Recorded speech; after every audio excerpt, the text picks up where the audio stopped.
this is lecture number 7th of alternating current, and in this part we are going to understand a very simple and as well as important topic, and that is resonance in LCR circuit. So we are going to talk about LCR resonance.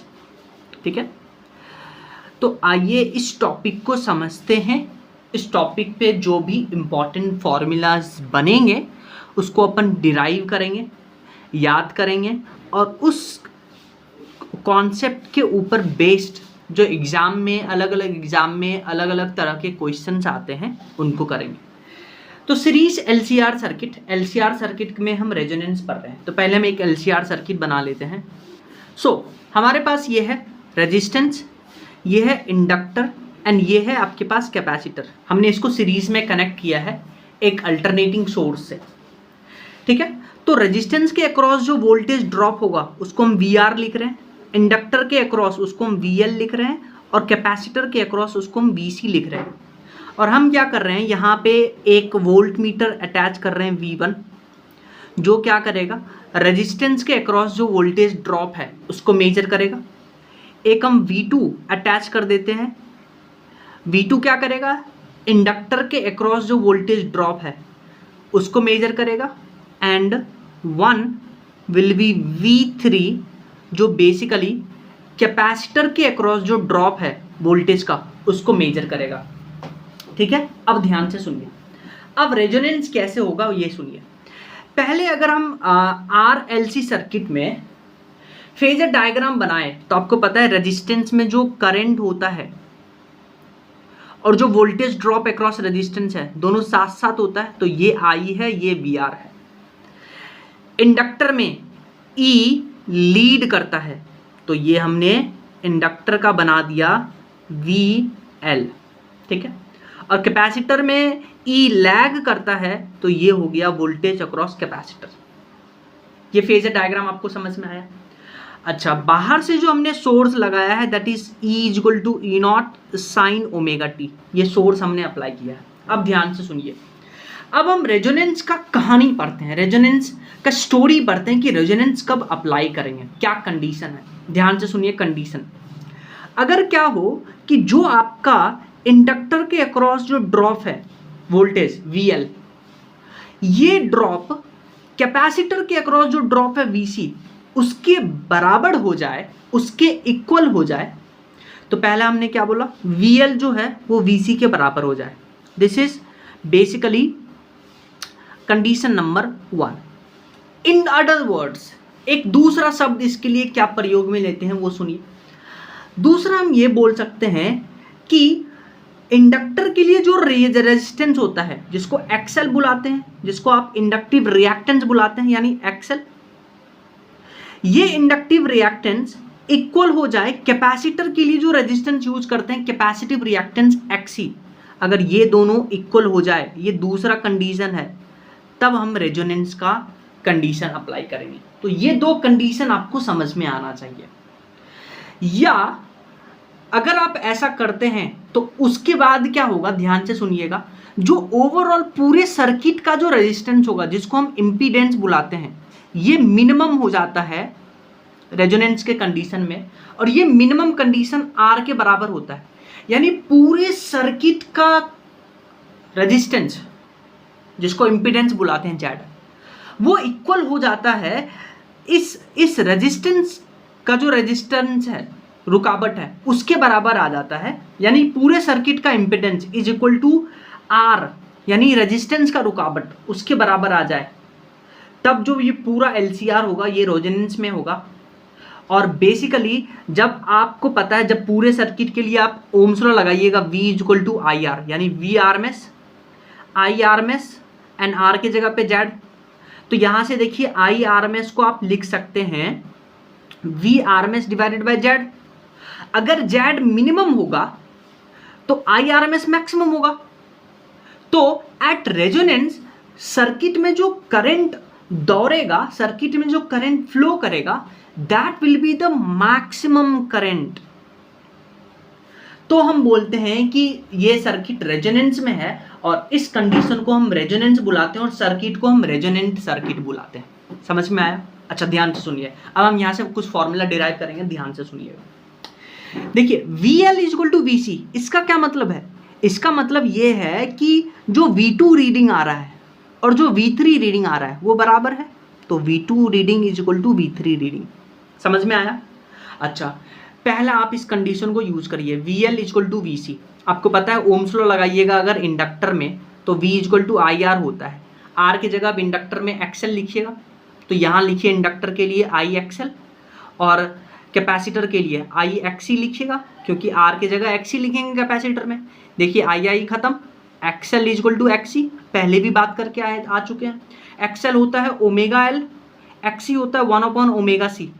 इस omega को इधर लेके आइए, L को इधर लेके आइए, तो यह आ जाएगा omega square equal to 1/LC। Root ले लीजिए तो omega will be equal to 1/√LC। तो ये सब रेजोनेंस पे कंडीशन है। रेजोनेंस पे कंडीशन क्या है? VL equal to VC, XL equal to XC। और रेजोनेंस पे जो फ्रीक्वेंसी है वो 1/√LC के बराबर होता है। दिस इज फर्स्ट फॉर्मूला, ठीक है।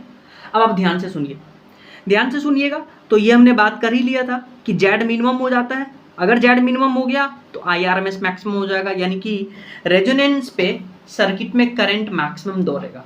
इतना समझ में आया? अच्छा, फिर आप क्या करिए, जो वोल्टेज है और जो करंट में जो फेज डिफरेंस होता है tan phi, वो आपको पता है tan phi क्या लिखते हैं? XL माइनस XC/R लिखते हैं। XL और XC बराबर है, तो बराबर है तो ये 0 हो जाएगा, तो tan phi will be equal to 0, तो phi will be equal to 0 degree. यानी कि ये दोनों अगर बराबर है तो ये दोनों आपस में कैंसिल कर देंगे, तो आपके पास सर्किट में फेज डिफरेंस 0 बचा, यानी कि जो करंट और वोल्टेज में फेज डिफरेंस है वो है ही नहीं। तो करंट अगर इधर है तो वोल्टेज भी इधर ही होगा। समझ में आया? और ये जो वोल्टेज है ये किसके बराबर हो जाएगा? VR के बराबर। यानी कि जो आपने बाहर से वोल्टेज अप्लाई किया है, जो बाहर से एक्सटर्नल सोर्स से आपने वोल्टेज अप्लाई किया है, वो वोल्टेज पूरा का पूरा ड्रॉप जाएगा रेजिस्टेंस में, इसमें ड्रॉप ही नहीं जाएगा। तो यानी कि जो बाहर से आपने वोल्टेज अप्लाई किया है that will be equal to voltage drop across resistance, so V will be equal to VR। Direct question आता है इस पे, ठीक है। ये दूसरा हो गया। अच्छा, इसको हम प्रूव भी कर सकते हैं, कैसे? ध्यान से सुनिए। अगर आप पूरे सर्किट के लिए वोल्टेज ड्रॉप निकालते हैं तो that will be equal to voltage drop across resistance, that will be VR का square plus VL minus VC का स्क्वायर। पहले भी फॉर्मूला पढ़ के आए। अब अगर ये दोनों बराबर है तो जो आपने बाहर से एक्सटर्नल सोर्स से वोल्टेज अप्लाई किया है ये 0 हो जाएगा, क्योंकि ये दोनों बराबर है, तो that will be V will be equal to VR। So simple, इसको हमने प्रूव भी कर लिया, ठीक है। और Z की बात करते हैं। चलिए, Z जो मिनिमम हमने बात किया था, Z मिनिमम जो कि R के बराबर है, इसको भी निकाल लेते हैं। तो Z होता है, आप पढ़ के आए हैं, R square plus XL minus XC का होल स्क्वायर। अब सिंस ये दोनों बराबर है तो ये 0 हो जाएगा, तो Z देखिए यहाँ R के बराबर आ गया। और Z मिनिमम होता है क्योंकि इनिशियली R में कुछ ऐड हो रहा था, तो वो तो बेसिकली क्या होगा, R में कुछ ऐड हो रहा था तो बढ़ेगा, लेकिन अब यहाँ पे कुछ नहीं ऐड हो रहा है तो Z मिनिमम हो गया। अगर Z मिनिमम हो गया तो करंट मैक्सिमम होगा। तो ये सब कैच वर्ड्स हैं जो आपको क्वेश्चंस में कैच करना पड़ेगा कि सर्किट रेजोनेंस में है या नहीं। Done.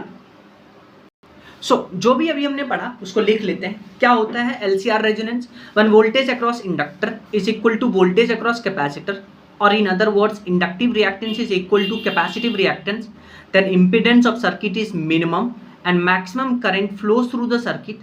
This condition is called resonance and the circuit is called as resonant circuit. आइए साहब इस पे एक क्वेश्चन करके देखते हैं। ये क्वेश्चन आपका आया था AIPMT 2012 में। क्वेश्चन पढ़िए, बोला in an AC circuit LCR are connected in series, यानी कि इंडक्टर कैपेसिटर रेजिस्टेंस जो है वो सीरीज में कनेक्टेड है, तो उसको हमने सीरीज में कनेक्ट कर दिया और AC सप्लाई कर दिया। When only capacitor is removed, यानी कि इस तीनों में सिर्फ कैपेसिटर को रिमूव करते हैं, then phase difference between voltage and current is π/3। आइए पहला जो इसमें सेंटेंस है उसको एनालाइज करते हैं। जब आप यहाँ से कैपेसिटर रिमूव करिएगा, आपको पता है कि phase difference between voltage and current का निकालने का जो फॉर्मूला होता है tan phi वो होता है XL minus XC upon R. ये फॉर्मूला पहले पढ़ के आए हैं। तो जब कैपेसिटर को रिमूव करते हैं तो फेज डिफरेंस हो जाता है 5π/3 यानी कि 60 डिग्री। tan phi का फॉर्मूला लगाइए XL minus XC upon R. XC को आपने रिमूव कर दिया क्योंकि कैपेसिटर आपने रिमूव कर दिया। tan phi XL upon R, यहाँ से tan 60 डिग्री हो जाएगा √3, tan 60 √3, तो यहाँ से XL is equal to √3r। Equation number first. अब आप सुनिए, अगला पढ़िए। When only L is removed, यानी कि आप सिर्फ इंडक्टर रिमूव करते हैं, कैपेसिटर रहने देते हैं, then phase difference between voltage and current is π/3। तो आपने क्या किया, एल को रिमूव किया, तो phase difference between voltage and current tan phi वो होता है XL minus XC upon R. XL को आपने रिमूव कर दिया क्योंकि इसको आपने रिमूव किया था, तो tan 60 will be equal to XC upon R. यहाँ से एक्सी आ गया √3r। अब आप देखिए, एक्सी √3r है, एक्सएल √3r है, तो क्या XC is equal to XL है? यही तो रेजोनेंस का कंडीशन था, या तो VL is equal to VC या XL is equal to XC। Circuit resonance में है तो आपसे पूछा है इम्पीडेंस ऑफ द सर्किट, और आपको पता है जब भी सर्किट रेजोनेंस में होता है तो इम्पीडेंस, जिसको Z बोलते हैं, वो मिनिमम होता है और वो R के बराबर होता है। तो ये हो गया आंसर। नेक्स्ट क्वेश्चन देखिए, इसमें आपको बोला है कि इन द गिवन सिचुएशन, ये आपके पास सिचुएशन गिवन है, resistance,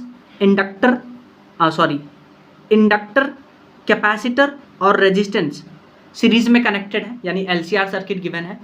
if the reading of voltmeter V1 and V2 are same, यानी देखिए ये है V1 अक्रॉस इंडक्टर, ये है V2 अक्रॉस कैपेसिटर, यानी इंडक्टर और कैपेसिटर के अक्रॉस जो वोल्टेज है V1 is equal to V2।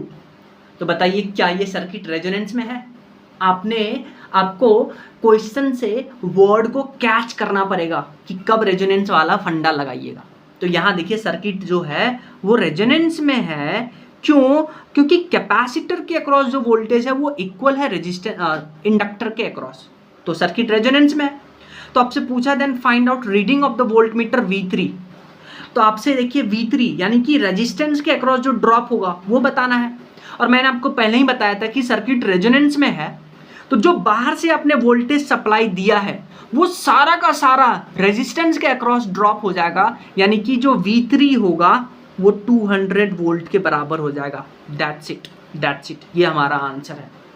ठीक है, और करंट भी निकालना है, एमीटर का रीडिंग, करंट भी निकालना है। तो देखिए जब ये दोनों बराबर हो गए तो सारा का सारा ड्रॉप रेजिस्टेंस में जाएगा, और रेजिस्टेंस आपको दिया है 10 ओम, तो रेजिस्टेंस के अक्रॉस वोल्टेज आ गया 200 वोल्ट, सॉरी रेजिस्टेंस आपको दिया है 100 ओम, और रेजिस्टेंस के अक्रॉस जो ड्रॉप है वो आ गया आपके पास 200 वोल्ट। तो आप यहाँ से लगा दीजिए V equal to I Z, तो I निकालना है, V आपको 200, R आपको दिया है 100, तो यहाँ से करंट आ गया 2 एम्पियर, और V3 निकालना था तो 200 वोल्ट।